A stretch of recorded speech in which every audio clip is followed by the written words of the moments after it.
All right. Hi, good morning, good afternoon. Thanks for having me. My name is Ed Smith. Lived in Huntington Beach for, going on 34 years now. Um, Love the pier, hang out at the pier. I actually probably take more photos at the pier than I surf at the pier. My patience and tolerance for surfing in the crowd is like zero these days. And with the talent and the aggression in the crowds, I find it easier to go surf other places, but I still, pier is one of my favorite places to shoot photos. And I would imagine that your surfing skill helps your photography because you know where to be and you know Yeah, the yeah, yeah, angles. yeah, I think so. So I started surfing when I was 14. Um, Surfed primarily in Newport at the Point. That's probably where I cut my teeth surfing over the years. As kids, we used to make ventures down to the wedge, maybe, back then it was boogie boarding, not bodyboarding, as everybody calls it these days, and body surfing. Um, and then, yeah, did that. And then when I was in college, I started working for a company that was based out of Hawaii.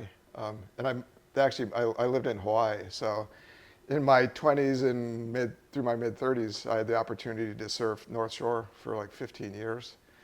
So I think that, right, all of that, especially being in bigger waves and so forth, has really helped me try to figure that out. And in the photography, I really started doing the in the water stuff maybe 5 or 6 years ago. But as I'm helping, as new people come in and they're, oh, I want to get in the water and I'll do that. Have you ever surfed? Have you ever been in the water? No. It's like, well, you got to be able to swim. You got to be able to avoid people, and you got to know where to be, in the wave. So I think photography being in the right spot it's just as critical as sitting at the right spot, when you're getting ready to take off on a wave and so forth. So Absolutely. Where did you surf mostly at in the North Shore? What was your favorite place over there? actually, West Side, Oh, okay. which for a skinny blonde Holly guy moving over there, most people would say, don't go over there. There's a lot of just phenomenal, just little breaks over there. Um, but I did all the regular spots on the North Shore, did my paddles out. I've surfed Waimea. Just to say I've done it a couple of times. I've been caught inside at Waimea, you know, got killed in the shore break. Pipeline was about the only place I think that I just didn't enjoy surfing because the crowd, it was like, back then I'll say I lived back there in the days when the Hui was not a shirt company, right? It was a pretty heavy, it was pretty heavily regulated there. So I just didn't do that. But Right, right. yeah, I would just, on any given day, go where the waves were. I lived right outside of Waikiki, and I kid you not, from my bed, laying in my bed, I could look out my window and see Ala Moana, Kaisers, and Threes, and I could walk to any one of those spots. South Shore is actually, a really nice spot as well Right, over there. right. Tell me about your surfing equipment that you use. What's your board like? What boards do you like? What brands maybe? Well, so, I mean, back then I rode a lot of short boards. I'm riding bigger step-up boards, I think is what they call them these days. And I mean, lately, like Steve Lopez, he shaped me a really nice 9.0 epoxy longboard, so I've been riding that a lot. I'm actually going to Indonesia, to the Mentawais, in 4 weeks. So I actually just ordered two boards from Duke IPA, a 6.9 and a 7.2. Wow, Something with a little bit more volume. volume. I mean, I'm 62 years old, so I don't get into waves like I did when I was 17 or Feel 18 your or pain. 20. Yeah, yeah, right. So catching the waves, and yeah, I'm not out there busting Air 360s like all the other guys are at this point. Tell me a little bit about your camera and your housing and that type of equipment that you use. Yeah, yeah. So for the past 4 years, I've been using Aquatech housings. They make a phenomenal surf housing. They're located, they're right here, like off of Brookers in Fountain Valley.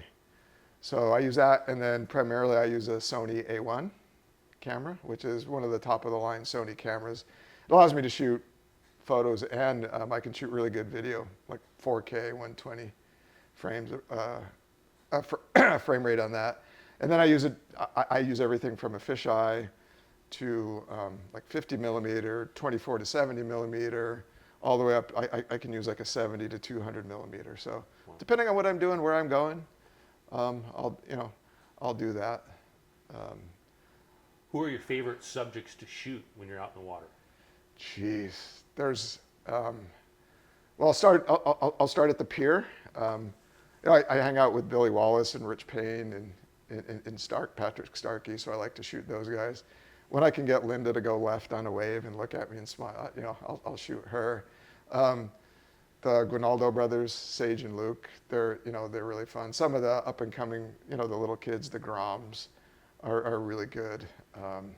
Who else? I don't want to leave anybody else out. And of course, then there's all the old guys, that are out there too, like PK, Jason.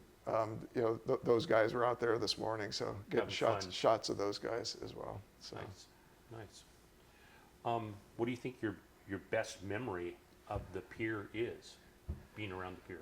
Wow, I think it's just all the people that I've met through the years that have just become phenomenal, like lifelong friends. Ever have any close calls out there? Oh yeah. I mean, I wear a helmet when I'm out there. I'm always dodging people. There's people that I know that I trust when I shoot, and I'll let them get closer than I probably should. I don't think it's if you're going to get hit, right? They say it's when are you going to get hit, but most of the close encounters or sketches, I think times that I've had have come from people that don't know what they're doing. People see a camera, and they come straight at the camera, right? And then they try to turn and they fall on the board shoots. So I've been hitting the helmet a couple of times, but nothing bad yet. So the helmet is a. Do you think that the helmet actually attracts people to you, to come towards you? It could, because I now wear an orange helmet, so people see me. I used to wear a gray one, and people would go, "Oh, I didn't see you there." Now, in fact, people were giving me a hard time today, saying, "Hey, your orange helmet it's fading because of the sun." Oh. And so we refer to it as salmon color, right? It's not pink, but it's salmon color. But yeah, and the housing is orange. But other guys that I know that do in the water photography say the same thing. It's like, oh, camera. Everybody I don't know, growing up when I surf, I maybe have 20 pictures of me that somebody took from the beach, right? Right. So I get it. It's a really cool, I think, unique thing to be in the water and have somebody get a picture of you in the water, especially the people that aren't that good. Because, who wants to take a picture of somebody, flailing or stink bugging down the line or something like that? But it's really cool. I think the joy that people get out of you send them a photo and they're like, oh my God, this is, I wanted one of these my whole life. So that's a happy memory. It is. It's really nice to make people smile out there, and it's way different than if I paddle out, I'm another guy in the lineup, right?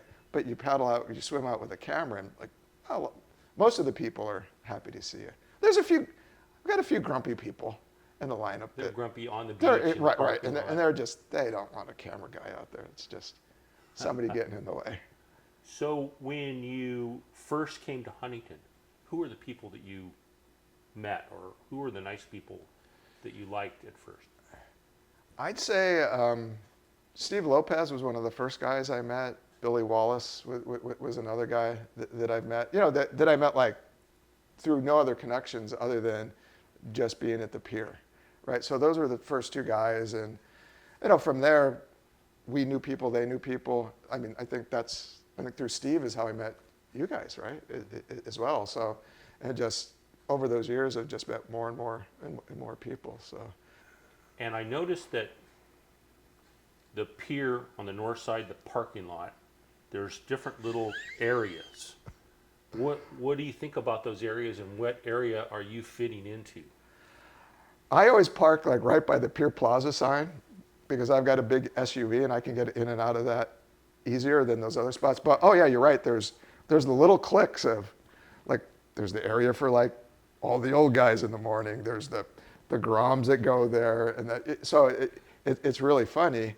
And so you have the north side, south side thing, and then even with the north side, you have these little ecosystems of people but everybody seems to get along, and especially you get there early in the morning and everybody's out there chatting, having a coffee.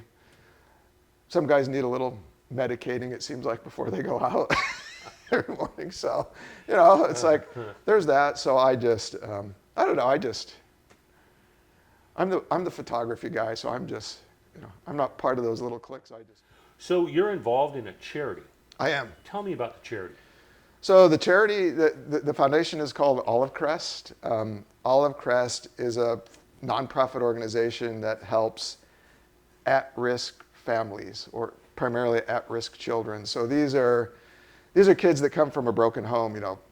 Mom's a drug addict, dad's in jail, things like that. And these kids have been passed around the system, maybe from foster home to foster home to foster home. So they go through a selection and eligibility process where they will sponsor a kid. And what they do is they try to teach that kid, and a lot of times they're families. So, hey, dad gets out of jail.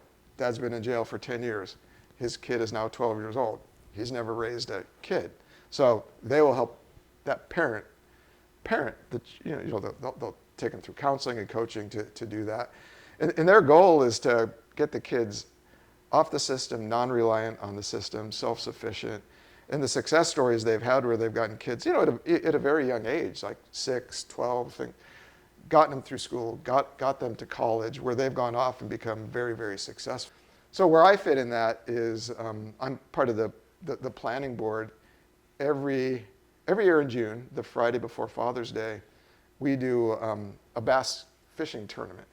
So it's run just like you'd see on TV, the Bass Masters or whatever. But it's saltwater. We take folks out. A lot of these people are high rollers. They'll pay $10,000 for the day. And like I used to fish a lot of bass tournaments there. So we recruit a lot of the guys that do bass tournaments here. We take these folks out on our boat. They may or may not know how to fish. We take them out fishing. We try to catch 5 bass alive. We keep them in a live well. We come back and they have a weigh-in where they've got a stage. You bring them up there and they do that. And so it's actually, everybody says it's for the kids, but I'll tell you, there's a lot of competition between the captains, and then most of these folks are in the food industry. So it's execs from Vons, from Ralph's, from Budweiser, from Supremus, stuff like that. So the rivalry there amongst a lot of those, it's pretty significant, and they give trophies for first, second, and third. The first prize, it's really cool. It's a bell. It's a real bell that rings. It's like this big, and it's mounted on a plaque. So these guys that win it, we hear stories that they'll have conference calls. Like, the guys from Frito-Lay will be having a conference call with, I don't know, the guys from Vons.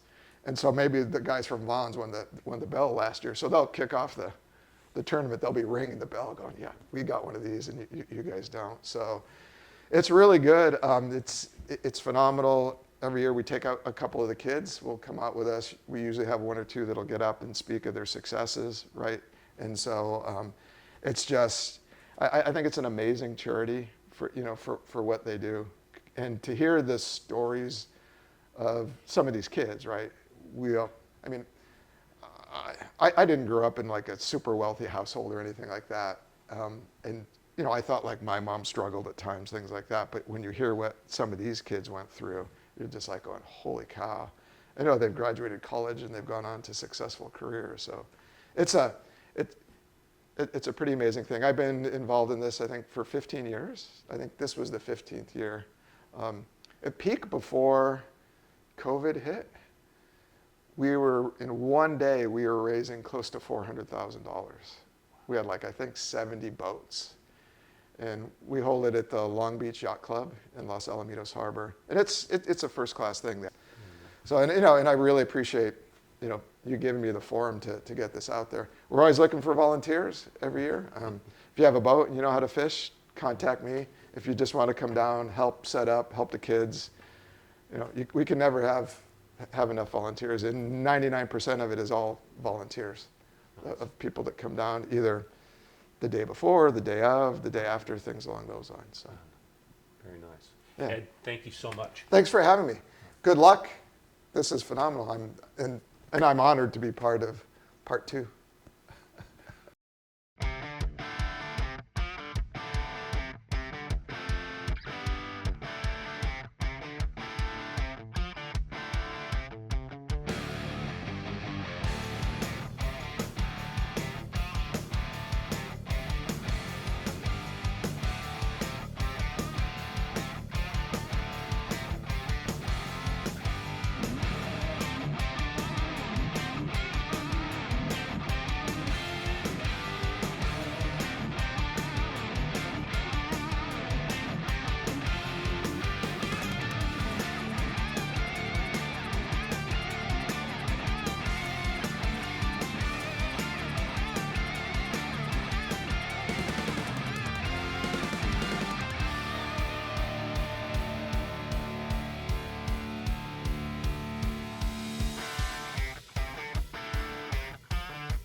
I have an picture.